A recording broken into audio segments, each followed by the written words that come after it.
ससुराल की रसोई में देवरानी वर्सेस जेठानी का डिनर। भिंडी अच्छी दिख रही है, रोहन के लिए भिंडी ले लेती हूँ, गौरव के लिए बैंगन और पापा जी के लिए पालक और सोनम के लिए टमाटर ले लेती हूँ। टमाटर की सब्जी देखकर तो सोनम खुश हो जाएगी। भैया आधा किलो भिंडी, पाव किलो बैंगन, 1 गड्डी पालक और 1 किलो टमाटर दे दीजिए। और कुछ भी दो भाभी जी, सबके लिए तो आपने ले लिया, अपने लिए कुछ नहीं लिया आपने। ये सब मेरे हाथ का बनाया खाना इतने अच्छे से खा लेते हैं ना कि मेरा पेट अपने आप भर जाता है और मैं सबके खाने में से थोड़ा थोड़ा खाना खा लेती हूँ, तो मेरी तो दावत ही हो जाती है।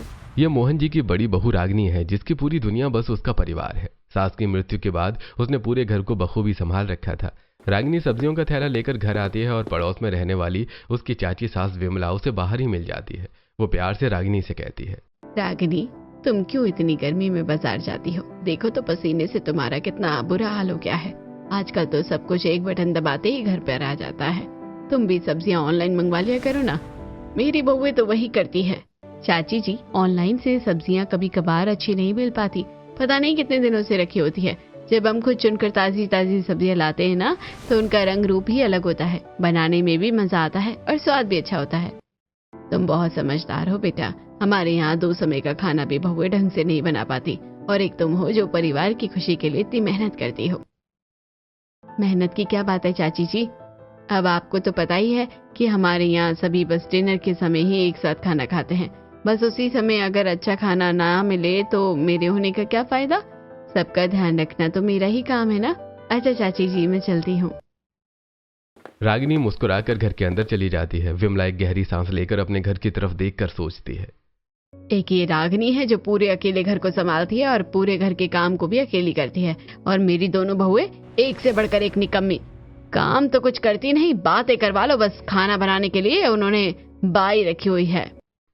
रागिनी सब्जियों को अच्छे से साफ करके रखती है और डिनर बनाने में जुट जाती है। कुछ ही देर में किचन से मसालों की सौंधी सौंधी खुशबू आने लगी है। गुनगुनाते हुए काम करते हुए रागिनी के चेहरे पर थकान का नामो निशान भी नहीं होता है।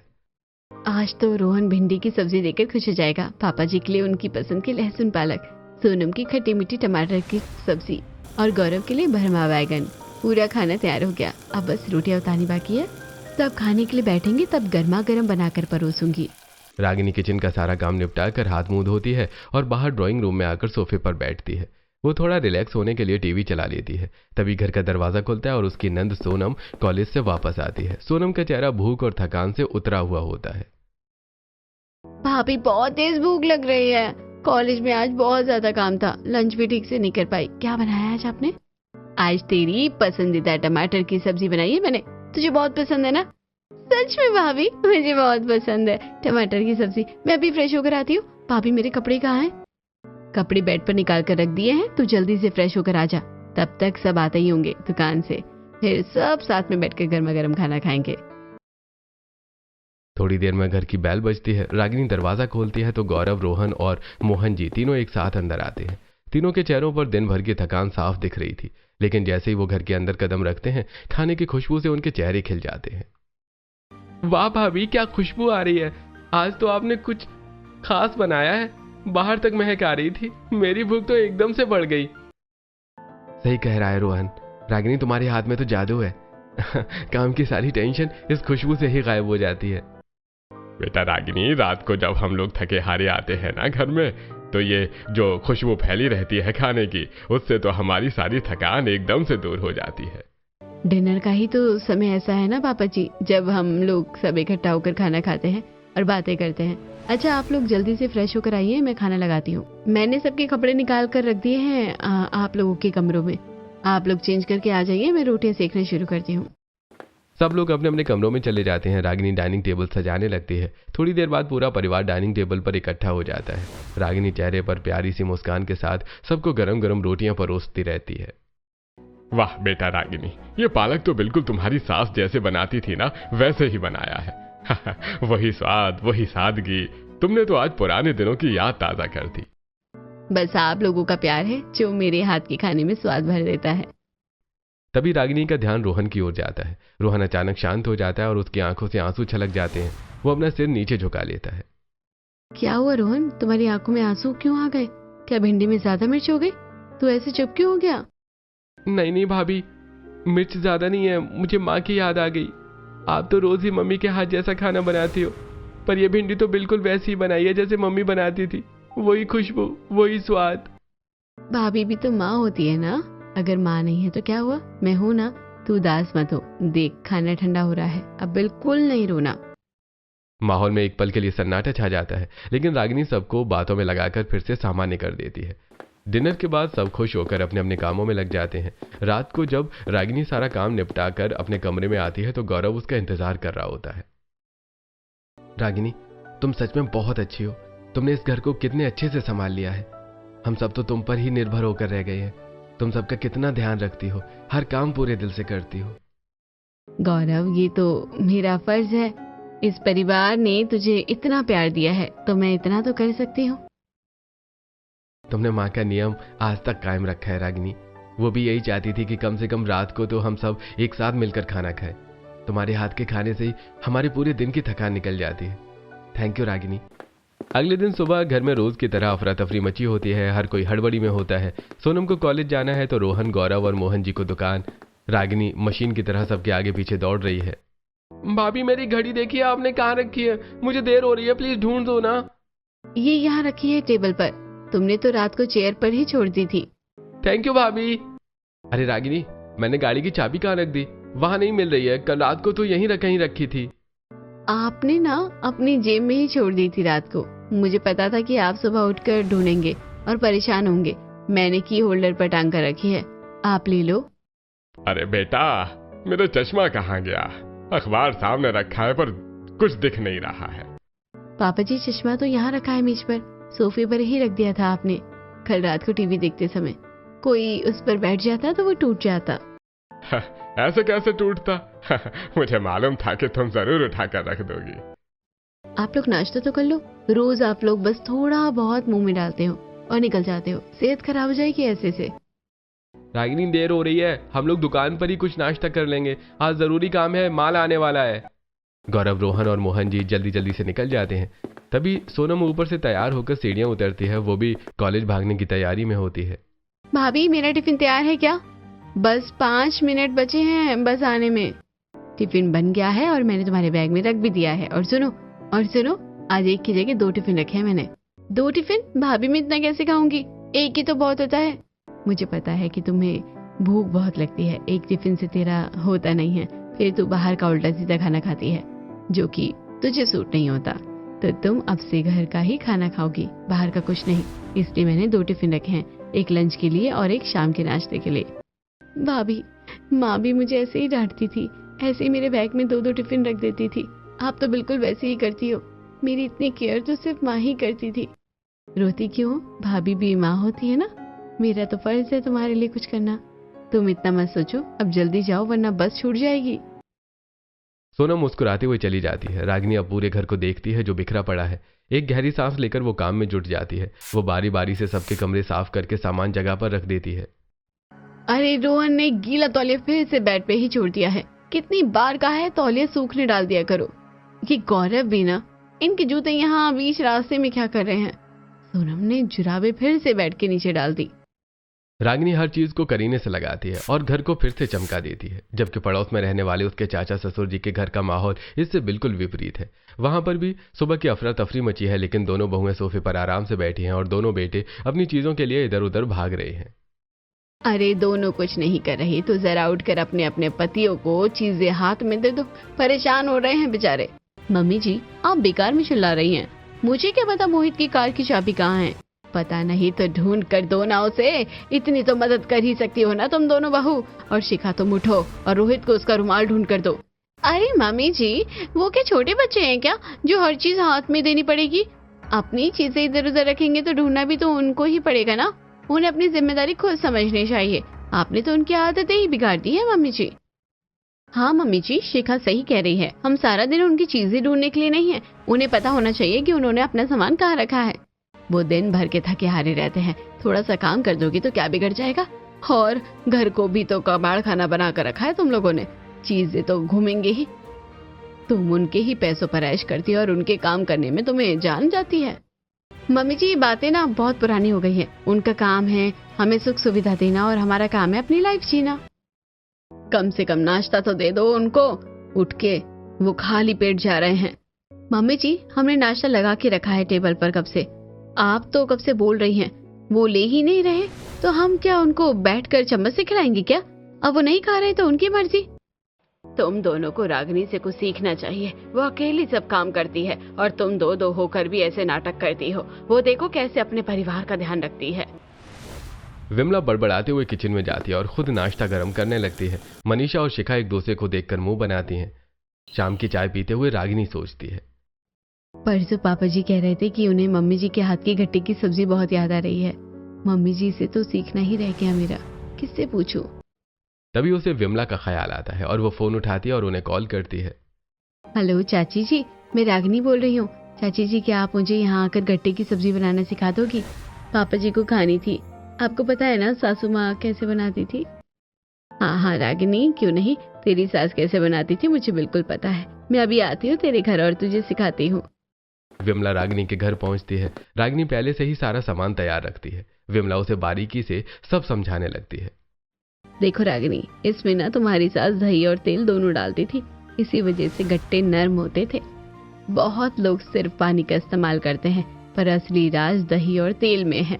अच्छा, यही सीक्रेट था उनका शायद, क्योंकि मैं जब बनाती हूँ तो गट्टे बहुत सख्त बन जाते हैं। थैंक यू चाची जी, आपने मेरी बहुत बड़ी मुश्किल हल कर दी। रागिनी विमला को चाय नाश्ता कराती है। थोड़ी देर बाद विमला अपने घर चली जाती है। रात को जब डिनर का समय होता है तो घर में फिर से वही जादू छा जाता है। ससुर जी जैसे ही डाइनिंग एरिया में आते हैं, उनके चेहरे पर एक चमक आ जाती है। अरे यह तो बिल्कुल वैसे ही खुशबू आ रही है जैसे तुम्हारी सास गट्टी की सब्जी बनाती थी। रागिनी बेटा, तुमने आज वही बनाई है क्या? हाँ पापा जी, मैंने आज वही सब्जी बनाई है। आप लोग फ्रेश होकर आ जाइए, मैं खाना लगाती हूँ। गरम गरम रोटियों के साथ गट्टे की सब्जी का मजा ही आ जाएगा। पूरा परिवार मेज पर बैठा है। ससुर जी पहला निवाला लेते हैं और उनकी आंखों में खुशी झलकने लगती है। वाह, आज तो बिल्कुल तुम्हारी सास के हाथ का स्वाद आ गया। कमाल कर दिया बेटा। पर यह बताओ, किसने सिखाई तुम्हें? मतलब तुम्हारे हाथ से पहले तो ऐसी नहीं बनी थी। पापा जी, आपको परसों याद आ रही थी ना मम्मी के हाथों की गट्टे की सब्जी, इसलिए मैंने चाची जी को बुलाकर उनसे सीख ली थी। पापा जी, अब मुझे लगता है कि हमें रोहन की शादी का कुछ सोचना चाहिए। अब मुझे भी एक देवरानी चाहिए इस घर में। रागिनी बेटा, ये जिम्मेदारी भी अब तुम्हारी ही है। तुम बिल्कुल अपनी तरह की लड़की ढूंढ के लाओ रोहन के लिए। तुम जैसे कहोगी हम बस उसी से उसकी शादी कर देंगे। बस शर्त एक ही है, लड़की तुम्हारी तरह गुणी होनी चाहिए। ठीक है पापा जी, अब मैं भी लड़की देखना शुरू करती हूँ। रोहन, मेरे ढूंढने से तो तुझे कोई प्रॉब्लम नहीं है ना? मैं जो लड़की देखूंगी तुझे चलेगी ना? हाँ हाँ भाभी, आपकी चॉइस पर मुझे पूरा भरोसा है। मुझे कोई प्रॉब्लम नहीं है। अगले दिन सुबह रागिनी घर के मंदिर में पूजा कर रही होती है। घर के बाकी सदस्य अभी सो रहे होते हैं। तभी रोहन दबे पांव वहां आता है और आरती करती रागिनी के पीछे चुपचाप खड़ा हो जाता है। रागिनी उसे देखकर हैरान हो जाती है और हैरानी से कहती है, अरे रोहन, तू इतनी जल्दी कैसे उठ गया आज? क्या हुआ, कोई प्रॉब्लम है क्या? भाभी, मुझे आपसे बहुत जरूरी बात करनी थी। इस समय सब सोए रहते हैं ना, तो मैं आपसे अकेले में बात कर सकता हूँ। ठीक है, बोल ना, क्या बात है? तू इतना परेशान क्यों लग रहा है? यहाँ नहीं भाभी, क्या हम ऊपर छत पर चल सकते हैं? रागिनी और रोहन छत पर जाते हैं। सुबह की ताजी हवा में टहलते हुए रोहन अपनी बात शुरू करता है। भाभी, दरअसल बात यह है कि मुझे एक लड़की से प्यार है। उसका नाम मोनिका है।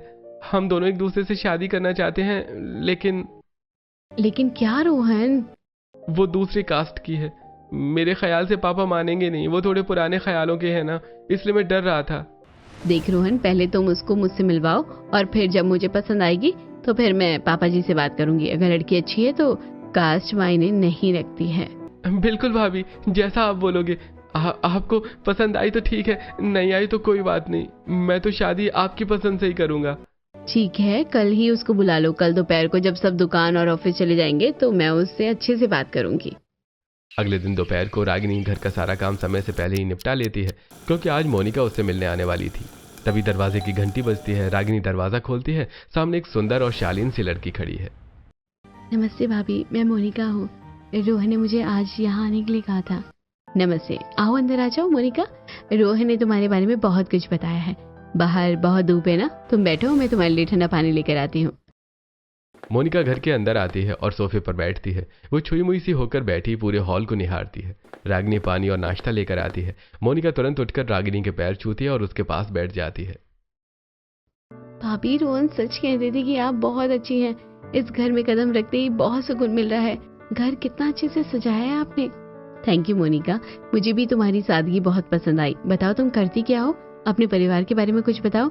भाभी, मैंने अपनी पढ़ाई पूरी कर ली है और अभी एक प्राइवेट फर्म में जॉब कर रही हूँ। मेरे परिवार में माँ, पिताजी और मेरी एक बड़ी बहन है जो शादीशुदा है।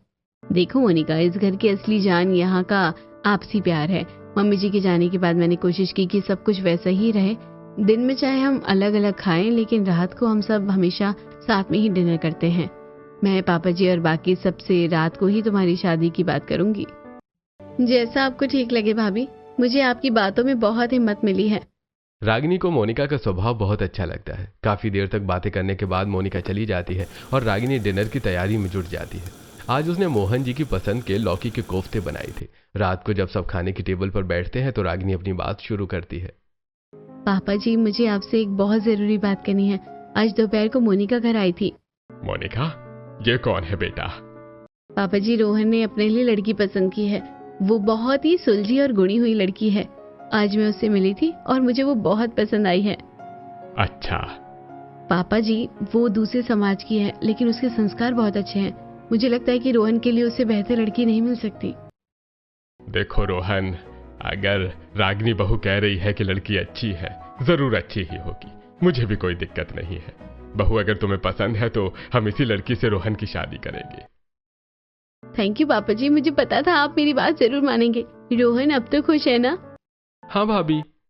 कुछ दिनों बाद घर के सभी लोग और विमला शादी की बात पक्की करने के लिए मोनिका के घर जाते हैं। वहां मोनिका की माँ किरण और उसकी बहन सपना सबका स्वागत करती है। रागिनी आगे बढ़कर सारी बातचीत संभालती है।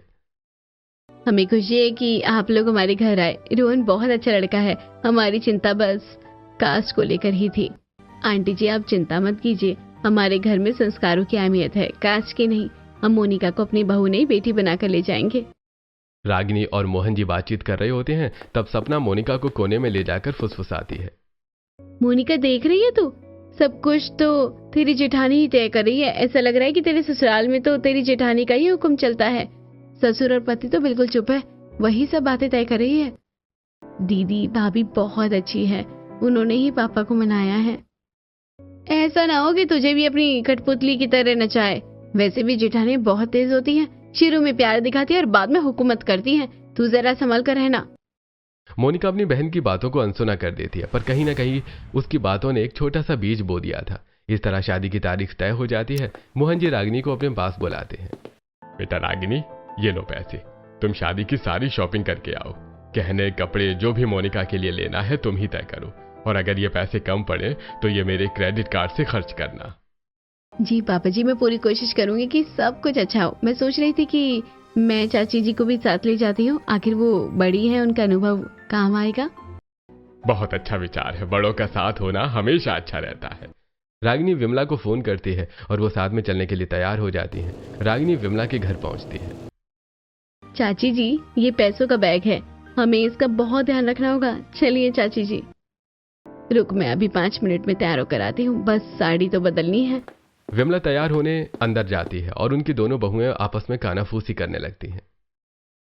शिखा, देख रही है रागिनी के पास कितना पैसा है? ऐसा लगता है कि इसके ससुर जी ने सारा खजाना इसी के हवाले कर दिया है।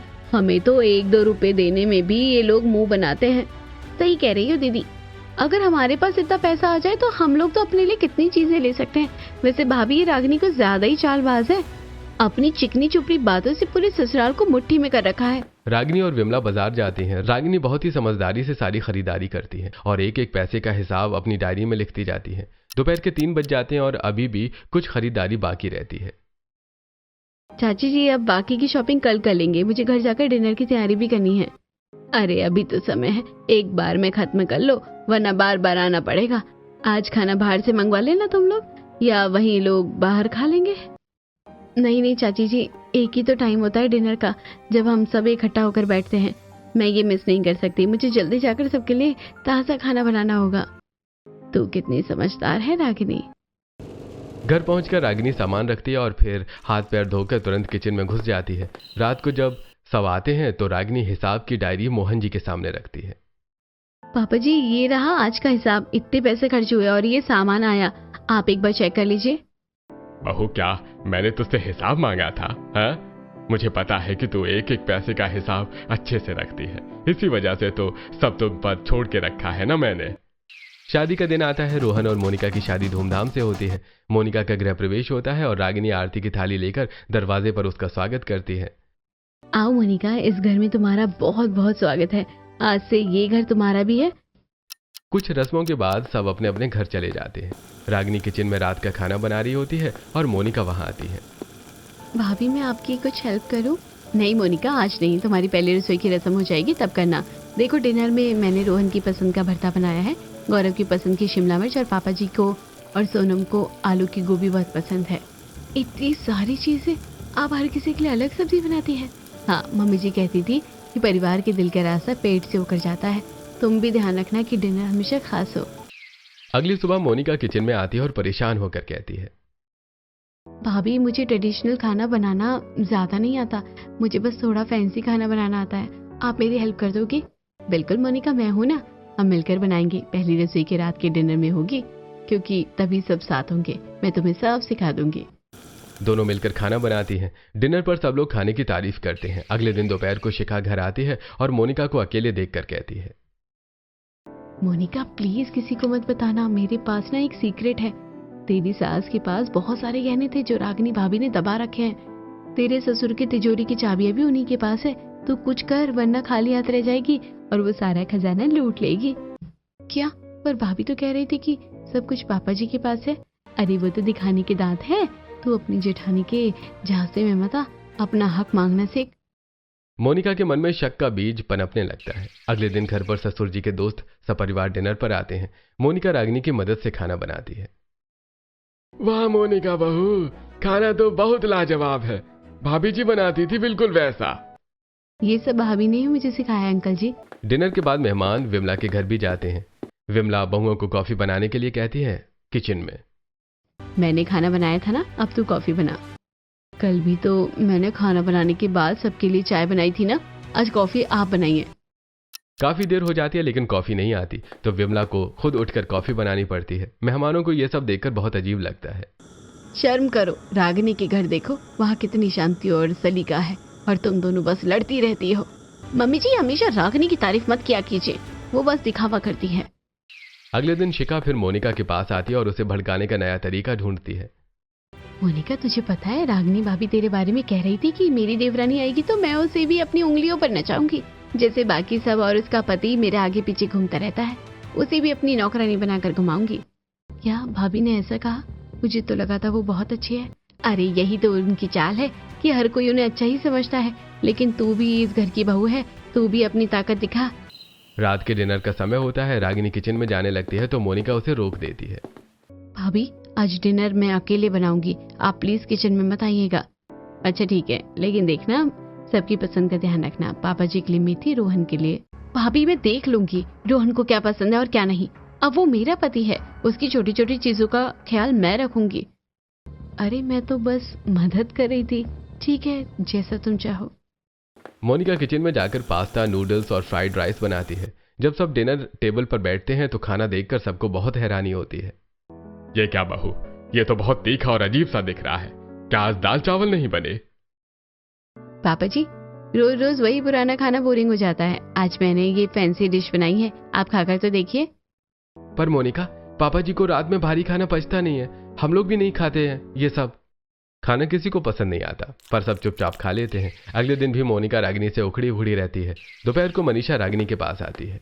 रागिनी, तुम्हारी देवरानी ने भी रंग दिखाना शुरू कर दिया है। वो कह रही थी कि नाचते होंगे सब भाभी के इशारों पर, लेकिन मैं उन्हें अपने इशारों पर नचाऊंगी।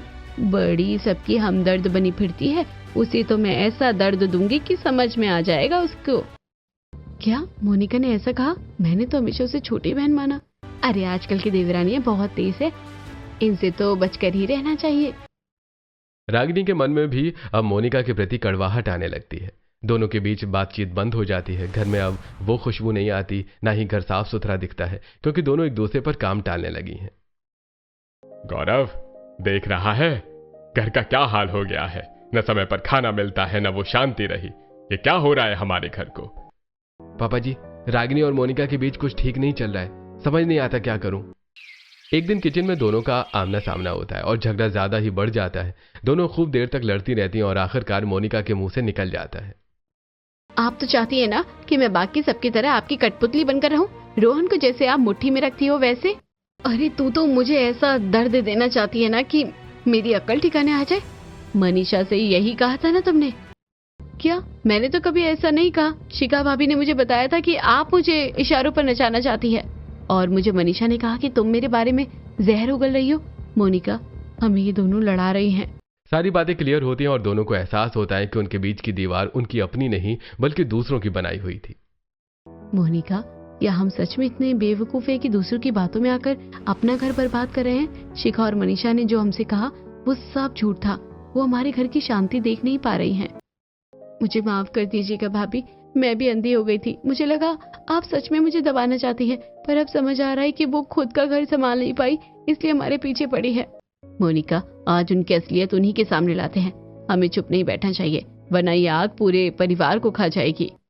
दोनों बहुएं गुस्से में विमला के घर जाती हैं। मनीषा और शिखा सोफे पर बैठी होती हैं। रागिनी और मोनिका को अचानक सामने देखकर उनके चेहरे का रंग उड़ जाता है। क्या बिगाड़ा था हमने आपका? आप खुद तो चैन से रहती नहीं है, हमारे घर में आग लगाकर आपको क्या मिला? मनीषा, तुमने मुझसे झूठ क्यों बोला? अरे रागिनी, तुम ये क्या कह रही हो? मैंने तो बस वही कहा जो मैंने सुना था। झूठ मत बोलिए। और शिखा भाभी, आपने मुझे गहनों के बारे में भड़काया। आपने कहा कि भाभी मुझे अपनी उंगलियों पर नचाना चाहती है। आप लोगों को शर्म नहीं आती? देखा मोनिका, आप लोग आपस में लड़े, इसमें हमारी क्या गलती? हमने थोड़ी आपको मजबूर किया था लड़ने के लिए। अगर आपकी समझदारी इतनी कम है कि हमारी बातों में आप आ गए तो ये तो आपकी समस्या है। हमारी वही सबसे बड़ी गलती हो गई कि हम आप जैसे लोगों की बातों में आ गए। आपकी वजह से हमारे घर में पूरा परिवार मिलकर डिनर करता था, उसका भी सत्यानाश हो गया। हमारे घर की खुशियां छीन गई। मनीषा, शिखा, तुम दोनों ने ये नीच काम किया। मुझे लगा था तुम सुधर रही हो, पर तुम तो दूसरों के आशियाने उजाड़ने में लगी हुई हो। रागिनी बेटा, मुझे माफ कर दे। चाची जी, आप तो हमारी अपनी थी, पर आपकी बहुओं ने जो किया वो माफी के काबिल नहीं है। याद रखिएगा, हमारा घर फिर से वैसा ही होगा जैसा पहले था। हमारी परंपराएं नहीं टूटेंगी। चलिए भाभी, अब हमें घर जाकर सब ठीक करना है।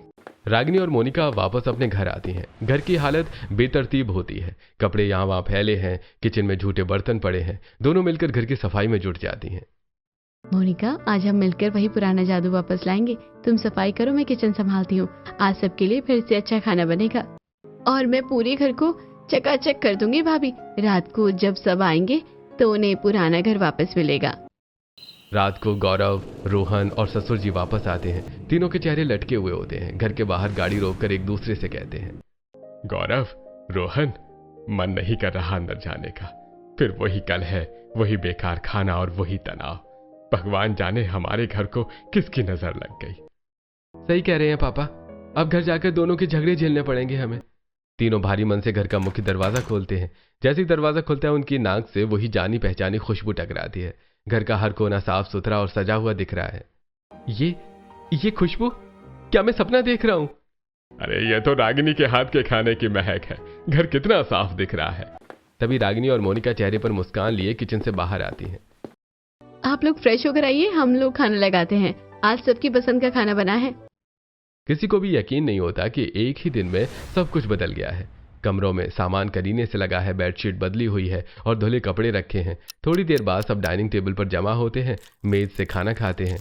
बेटा, आज मन बहुत खुश है, पर यह सब हुआ कैसे? कल तक तो तुम दोनों एक दूसरे का मुंह नहीं देखना चाहती थी।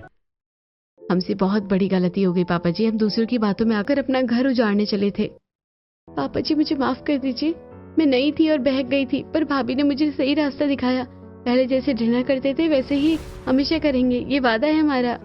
वाह, आज तो स्वाद दोगुना हो गया है। जब मन साफ हो तो खाने में स्वाद अपने आप आ जाता है। खुशी की बात है, हम दोनों ने इस घर को टूटने से बचा लिया। अब बातें बंद कीजिए और सब खाना खाइए। मोनिका, जरा पापा जी को थोड़ा और रायता देना। जी भाभी। पूरा परिवार हंसी मजाक करके खाना खाता है। रागिनी और मोनिका एक दूसरे को देखकर मुस्कुराती हैं। उन्हें पता है कि अब कोई भी बाहरी ताकत उनके इस डिनर टाइम की परंपरा को नहीं तोड़ पाएगी। हमेशा याद रखना बच्चों, खाना तो सिर्फ बहाना है, असली मकसद साथ बैठना है। जब तक हम साथ हैं, दुनिया की कोई ताकत हमें कमजोर नहीं कर सकती। बिल्कुल पापा जी, हमारी रसोई में अब सिर्फ प्यार की खुशबू महकेगी।